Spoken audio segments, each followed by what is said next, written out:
So, hello friends, today we will discuss about the Charles law. ये आपका second gases law है जिसमें आपका वॉल्यूम और टेम्परेचर के बारे में रिलेशन निकाला गया है, V एंड T के बारे में, और आपका P एंड N ये आपके कांस्टेंट। N का मतलब गिवन मास।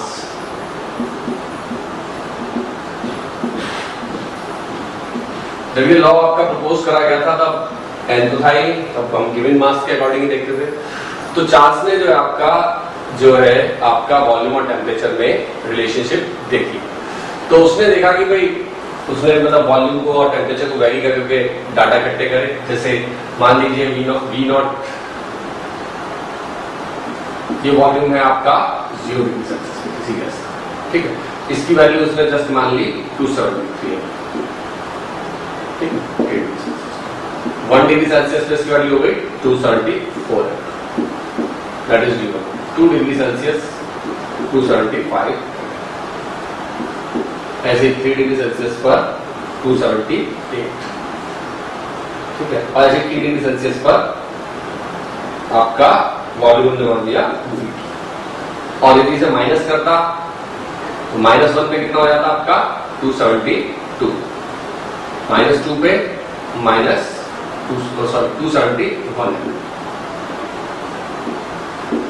ये सब उसने ऑब्जर्वेशन ली और उसने वॉल्यूम और टेम्परेचर के बीच में ग्राफ खींचा। 0 डिग्री सेल्सियस ये आपका टेम्परेचर, यहाँ वॉल्यूम, तो आपका इस तरीके की स्ट्रेट लाइन, ठीक है। तो ये उसने ग्राफ खींचे। उसके बाद जो है उसने अपने लॉ को एक मैथमेटिकली फॉर्मुलेशन में डालने की कोशिश करी। मतलब जस्ट डाटा है, इसी तरीके के डाटा से आप कुछ और भी चेंज कर सकते हैं डाटा। तो उसने उन डाटा के बेसिस पर फार्मूला दिया, और जो साइंटिस्ट होते हैं वो ग्रेट मैथमेटिशियंस होते हैं, तो आपका बताया कि भाई V1 is equals to V0 plus V0 into 273, V2 is equals to V0 plus V0 into 1/273 into 2. ऐसे VT is equals to V0 plus V0 into 1/273 into 3, या VT is equals to V0 1 plus T/270, ठीक। इसी को Charles ने आपका statement का भी form दिया।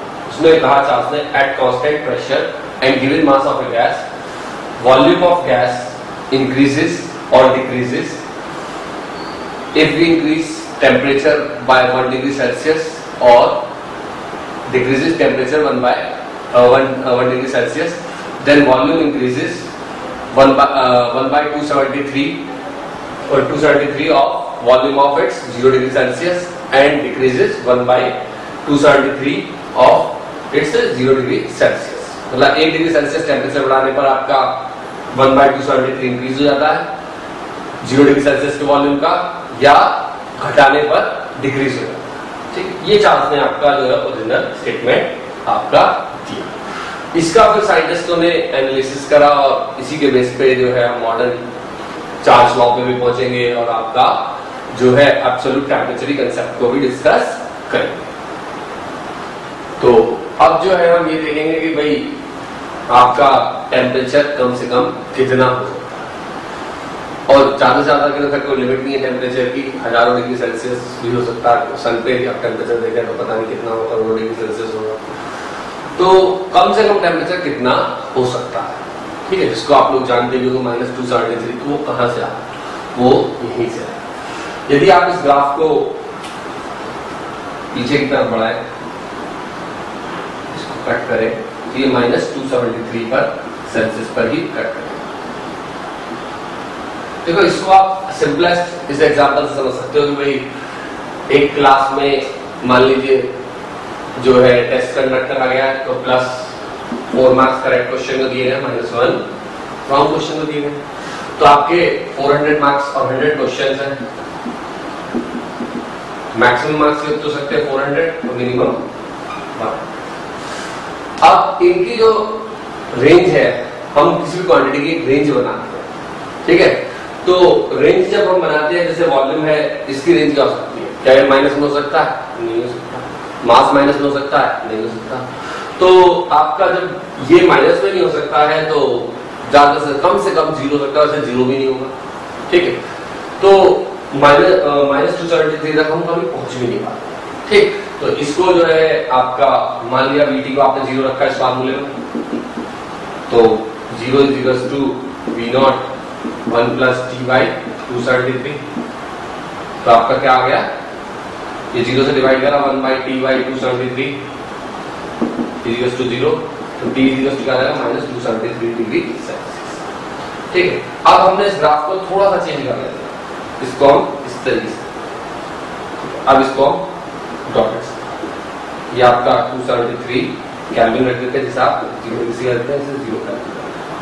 तो ये आपकी लाइन स्ट्रेट लाइन आती है इस ग्राफ से V और T के बीच में। ठीक है, तो इसलिए जो है आपका जो V आपका T के प्रोपोर्शनल हो जाता है सीधा।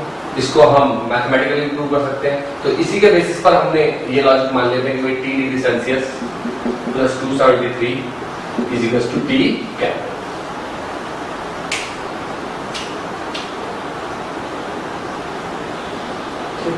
तो ये हम रिलेशन यहीं से मानते हैं।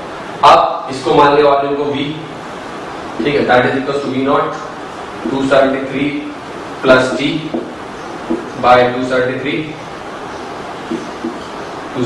की जो है आपका एक नंबर हो गया, और ये आपका 0 डिग्री सेल्सियस पर वॉल्यूम है आपका गिवन मास का और गिवन कांस्टेंट प्रेशर का। तो ये भी अपने आप में एक कांस्टेंट हो गया, कांस्टेंट अपॉन कांस्टेंट एक नया कांस्टेंट हो गया, और इसको हमने कैपिटल T लिख दिया। तो V is equal to K into T। ठीक है, तो V is proportional to T हो गया आपका, या इसको आप मैथमेटिकली ऐसे लिख सकते हैं V1 over T1 is equal to V2 over T2। तो इस रिलेशनशिप्स का हम जो है न्यूमेरिकल्स में बहुत यूज करेंगे। तो इसी के बारे में डिस्कस करना है, और नेक्स्ट में हम डिफरेंट वेरिएबल्स बनाकर V और T के बीच में डिफरेंट ग्राफ्स के बारे में डिस्कशन करेंगे।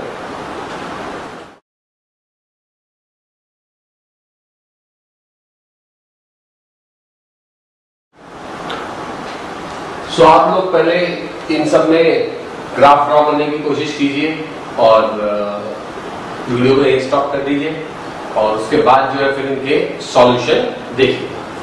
तो आपका जैसे इसमें क्या ग्राफ आएगा, तो आप जानते हो कि भाई V बाई T is equal to constant K।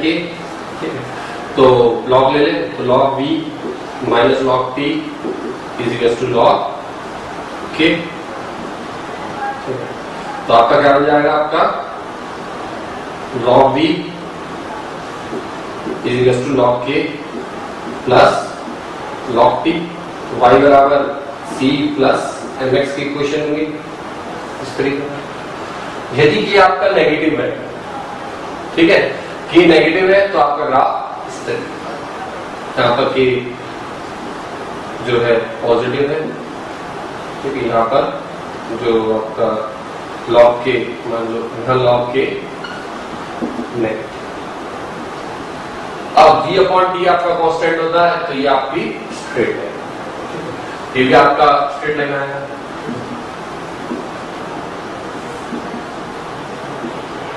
और इसका क्या होगा, देखो आप जानते हो V upon T is equal to constant, तो V into 1 by T is equal to आपका क्या हो गया K। तो ये क्या हो गया आपका Y, फिर ये मान लिया आपने क्या X is equal to constant, ये किसकी इक्वेशन हो जाएगी आपकी हाइड्रोजन। अब इसका ग्राफ किस तरीके से होगा, तो इसके ग्राफ के लिए आपके पास ये इक्वेशन थी, इसमें आप लॉग बेस E के रेस्पेक्ट में बना लीजिए।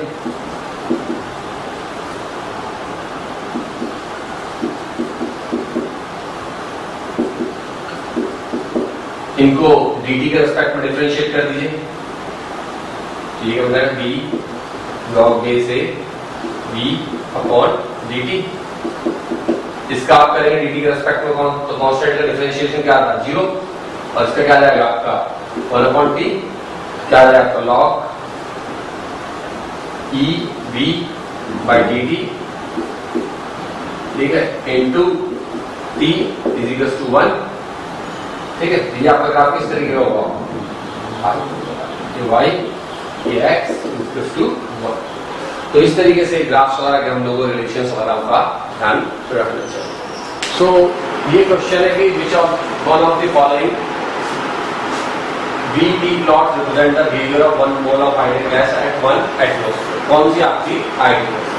तो जो भी आपकी आइडियल गैस होगी that will follow V1 over T1 is equal to V2 over T2। यहाँ से आप वॉल्यूम और टेम्परेचर की रेशियो लीजिए और यहाँ से वॉल्यूम और टेम्परेचर की रेशियो लीजिए, जिस डाटा में ये वैल्यू सेम आ जाए तो आपका वही आपका आंसर होगा। जैसे आप सी ऑप्शन भी लेंगे तो 22.4 divide by 273 that would be equal to 36.6 और 373 के इक्वल आंसर। आप कैलकुलेट करके देख लीजिएगा, इन सब में आपका इक्वल नहीं है।